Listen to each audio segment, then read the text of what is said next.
Salam sejahtera, salam jumpa kembali dalam acara Pancaran Air Surgawi Belajar Ngerti Teologi. Kesempatan ini saya ingin berbagi topik mitos oknum antikristus. Saudara, pembicaraan mengenai antikristus sangat menarik dan ramai dilakukan oleh banyak orang, khususnya mengenai tanda antikris 666 dan oknum antikris. Kesempatan ini kita mau fokus kepada oknum antikris.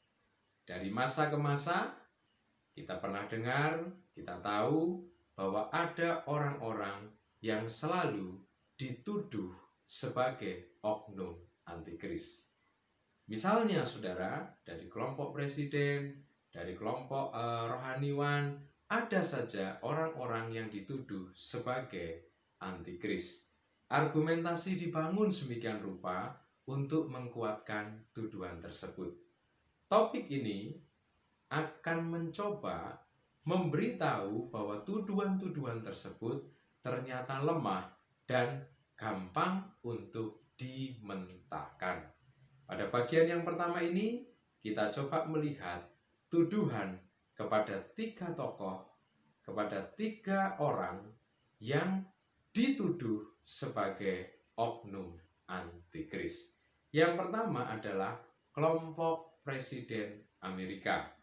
Saya akan mengambil 2 tokoh saja dari kelompok presiden Amerika ini, yaitu Presiden Barack Obama dan Donald Trump.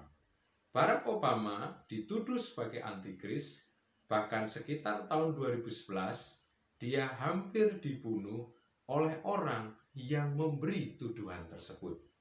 Argumentasi yang dibangun untuk meyakinkan bahwa Obama adalah antikris, yaitu produk politiknya yang bernama Obamacare.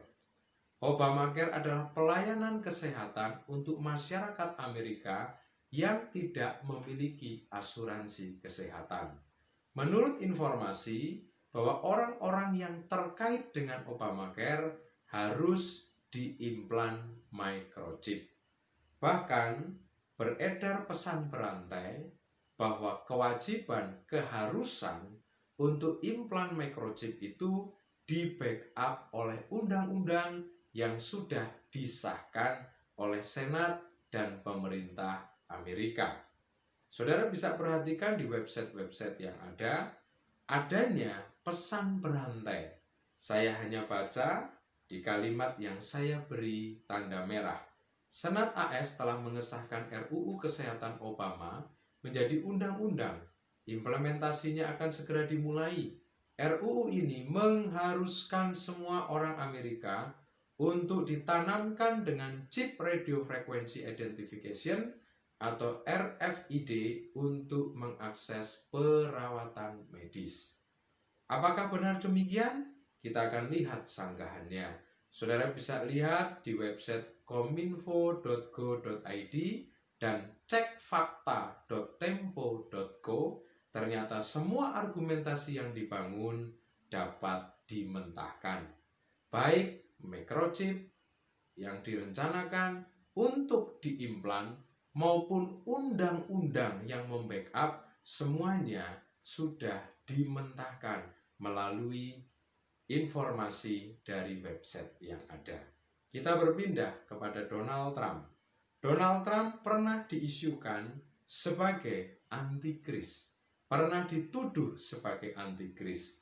Argumentasinya adalah Donald Trump mengakui Yerusalem sebagai ibu kota Israel dan ingin memindahkan dari Tel Aviv menuju ke Yerusalem. Lalu kemudian argumentasi kedua, adanya dugaan kuat bahwa setelah menyetujui pemindahan ibu kota, maka Trump juga akan menyetujui pembangunan Bait Allah di Yerusalem. 2 argumentasi ini sebenarnya sangat lemah. Mengapa? Karena tidak ada data Alkitab bahwa perbuatan antikris itu mengakui Yerusalem sebagai ibu kota Israel. Yang dilakukan Trump itu adalah wujud janji kampanye. Itu saja masih mengalami penolakan-penolakan dari berbagai pihak. Pemindahan ibu kota ke Yerusalem itu masih banyak sekali penolakan, apalagi pembangunan Bait Allah.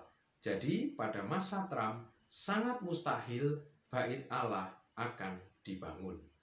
Isu Presiden Amerika Serikat sebagai antikris itu sering mengemuka menjelang pemilihan Presiden Amerika yang selalu diperebutkan oleh dua kubu, baik dari Republik maupun dari Demokrat. Jadi, tuduhan Presiden Amerika itu sebagai antikris terkait dengan kepentingan kedua belah pihak menjelang pemilihan umum, pemilihan presiden. Oleh karenanya, kesimpulannya, isu bahwa Presiden Amerika sebagai antikris sama dengan mitos. Yang berikutnya, kaum profesional, yaitu Bill Gates, diisukan secara implisit, dituduh secara implisit sebagai antikris. Argumentasi yang dibangun adalah adanya teori konspirasi di mana Gates ingin membuat vaksin dan menanam microchip untuk memonitor pergerakan sehingga mencegah penularan. Berikutnya, adanya pernyataan Gates mengenai sertifikat digital bagi yang telah divaksin dan mengkaitkan dengan tato kuantum sebagai penanda.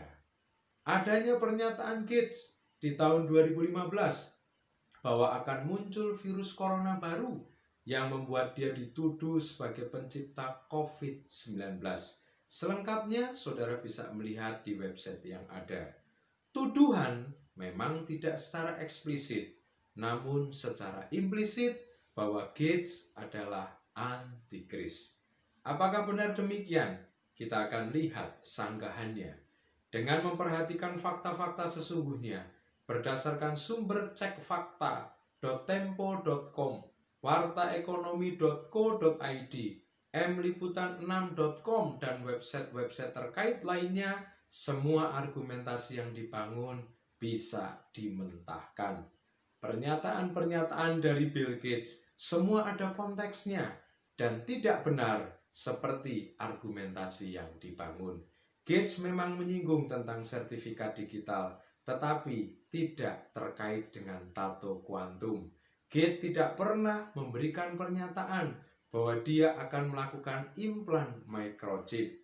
Ketika Gates menyinggung di tahun 2015 tentang kemungkinan adanya virus corona baru, itu adalah upaya dia untuk memberikan peringatan supaya dunia waspada, karena tahun 2015 ada virus MERS di Korea Selatan. Dan selengkapnya saudara bisa lihat di website yang ada.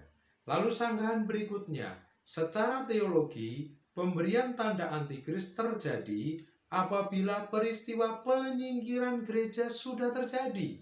2 Tesalonika 2 ayat 7 dan ayat yang ke-8. Tanda antikris adalah tanda loyalitas untuk penyembah-penyembah patung antikris. Tanda antikris adalah cap kerajaan yang memiliki keabsahan untuk berjual beli. Sementara microchip bukan menunjukkan dua hal tersebut.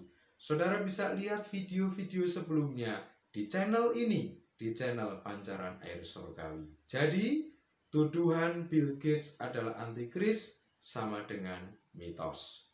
Yang ketiga, yang terakhir dari bagian yang pertama ini, antikris adalah orang Yahudi. Apakah benar demikian? Mari kita lihat argumentasi yang dibangun.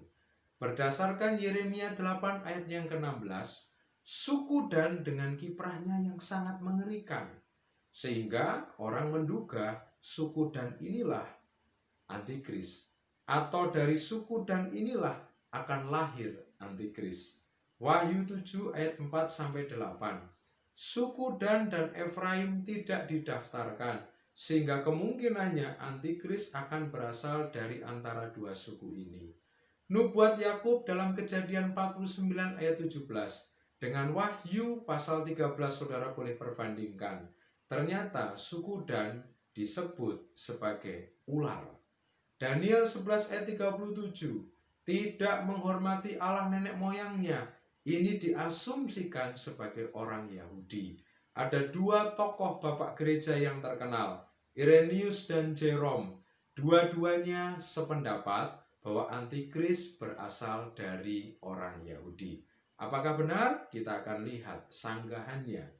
Wahyu 13 ayat 1, dan saudara bandingkan dengan pasal 17 ayat 15, laut itu selalu menunjuk kepada bangsa-bangsa dengan macam-macam bahasa. Jadi ini merupakan istilah figuratif dalam kitab Wahyu. Laut adalah bangsa-bangsa. Berarti binatang yang keluar dari laut yang dilantik oleh naga, dialah antikris, keluar dari bangsa-bangsa dengan berbagai macam bahasa. Sehingga kita tidak tahu persis dari suku bangsa mana antikris akan muncul. Lukas 21 ayat 24, Matius 24 ayat yang ke-15. Sepertinya antikris ini tidak cocok dengan ciri orang Yahudi.